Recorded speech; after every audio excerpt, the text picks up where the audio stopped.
Let's get right into it. Number 10. Doctors claiming trains would rip lungs apart. Trains will make your lungs explode. That was the straight-faced medical advice in the early 1800s. Experts swore that if humans moved faster than 30 miles per hour, the air would tear through our chests and rattle organs until we dropped dead. Imagine coughing up a lung just because your train ticket hit cruising speed. Horses had been running faster for thousands of years, but apparently that didn't count. Maybe horses had special lungs. The fear got so absurd that newspapers printed warnings about speed sickness. Then the trains rolled anyway, and people discovered the only thing shaking apart was their dignity as they sat shoulder to shoulder in wooden carriages that smelled like damp hay. Fast forward, today bullet trains blast across Japan at 200 miles per hour while passengers quietly eat bento boxes and scroll TikTok. Nobody's lungs burst, unless you count the size of exhausted commuters. The real danger of trains wasn't internal organ damage. It was realizing you'd be late to work again. Number 9. Experts saying human flight was impossible. Humans will never fly. That was the smug verdict of 19th century experts. Birds had wings shaped by millions of years of evolution,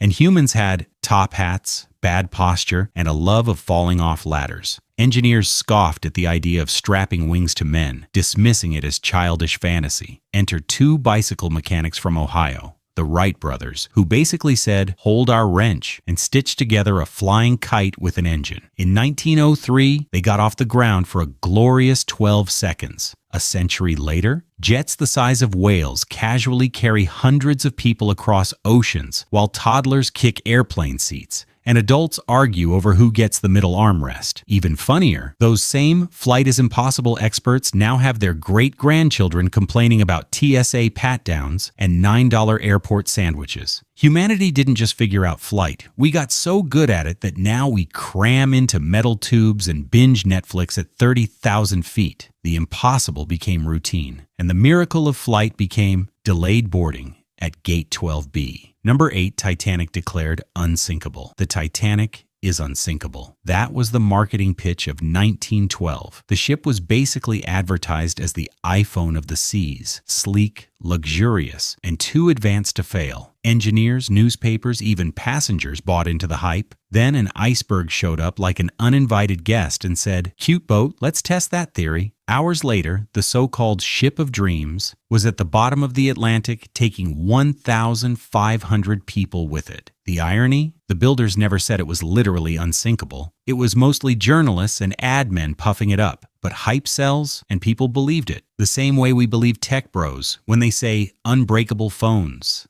that crack the second they hit a bathroom floor. Today, the Titanic lives on in 3-hour blockbusters, endless documentaries, and Celine Dion's eternal soundtrack. The ship itself may be gone, but the arrogance behind calling anything fail-proof is unsinkable. Humans can build amazing things. What we can't build is a guarantee against nature laughing in our faces. Number 7, nuclear power can never work. Speeches. Nuclear power will never work. That was the confident declaration in the 1930s, when splitting atoms sounded like something ripped out of a wizard's spell book. Scientists dismissed the idea. Politicians laughed it off, and the public imagined glowing sci-fi nonsense. Then, 1945 happened. Hiroshima and Nagasaki found out, oh, it works too well. In the space of a decade, nuclear power went from impossible fantasy to planet-shaking reality. Suddenly, reactors were lighting up cities while mushroom clouds haunted nightmares. The same experts who scoffed at atomic energy ended up watching newsreels of bombs vaporizing entire blocks. Today, nuclear is back in the spotlight,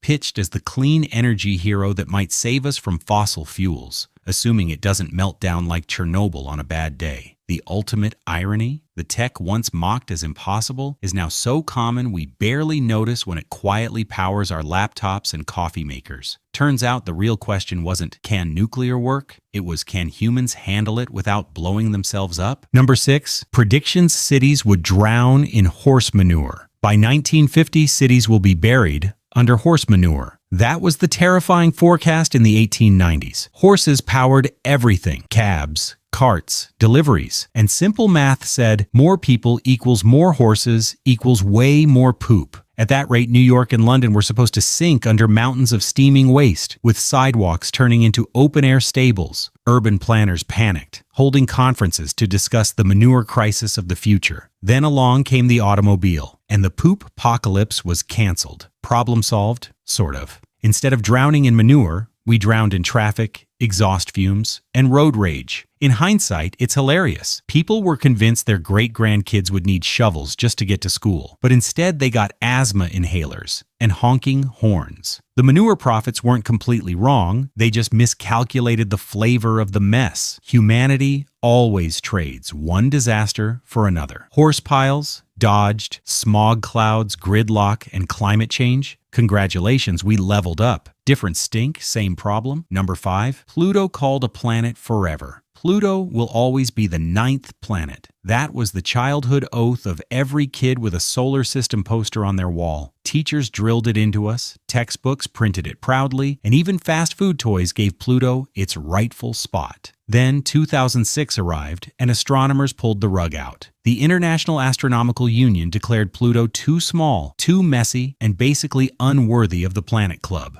Overnight, Pluto went from cosmic celebrity to just another icy rock. The world was furious. Kids wrote hate mail to scientists, late-night hosts made endless jokes, and generations felt like their childhood had been canceled. The twist? Pluto wasn't unique at all. Astronomers started finding dozens of Pluto-sized objects hanging out in the Kuiper Belt. Turns out, our solar system is littered with wannabe planets. Pluto was just the one we noticed first. Harsh reality. It didn't lose its planet status because it was special. It lost it because it wasn't. Still, at least Pluto has a giant heart-shaped crater. That's more than most of us can say after being demoted. Number 4, computers thought useless for homes. There's no reason anyone would want a computer at home. That line came straight from IBM's chairman in 1943. Back then, computers were refrigerator-sized beasts that took hours to solve math problems your iPhone handles before you finish typing. Experts imagined computers only for governments and labs, not kitchens and living rooms. Fast forward,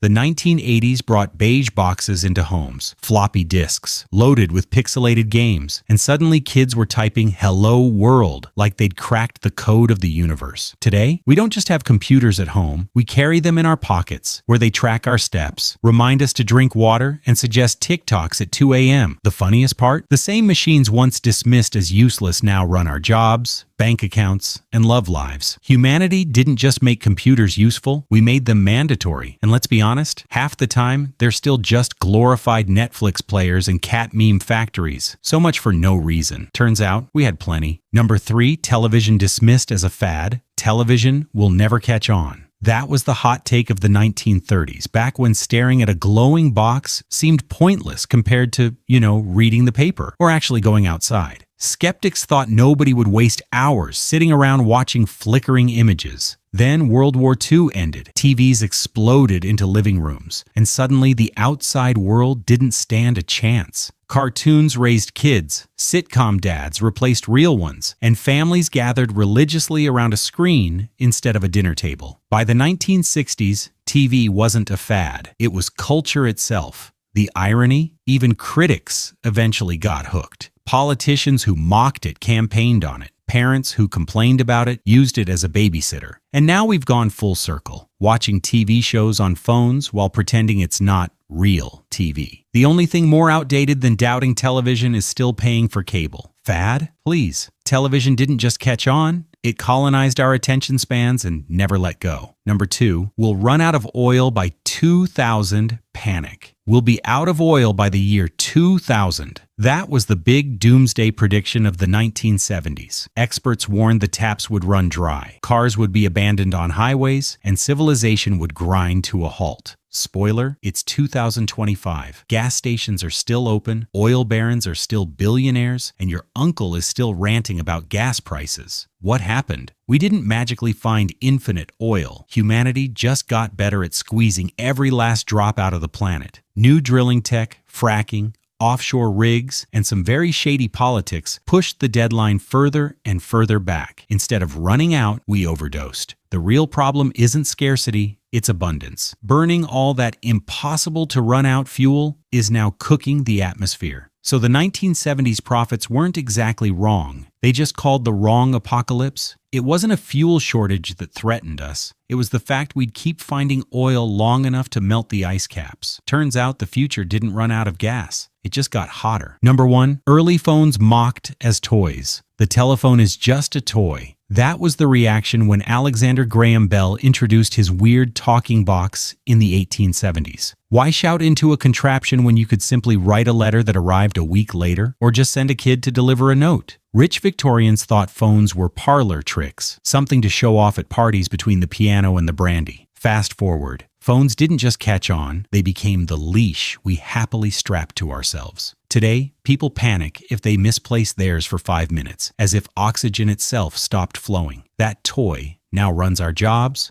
social lives, bank accounts, and dopamine addictions. Imagine telling a 19th century skeptic that one day humans would stare at glowing rectangles in bed at 3 a.m., swiping through strangers dancing on TikTok instead of sleeping. The telephone wasn't a toy, it was the first domino in a chain that ended with us willingly carrying around pocket-sized surveillance devices. Bell must be laughing in Morse code,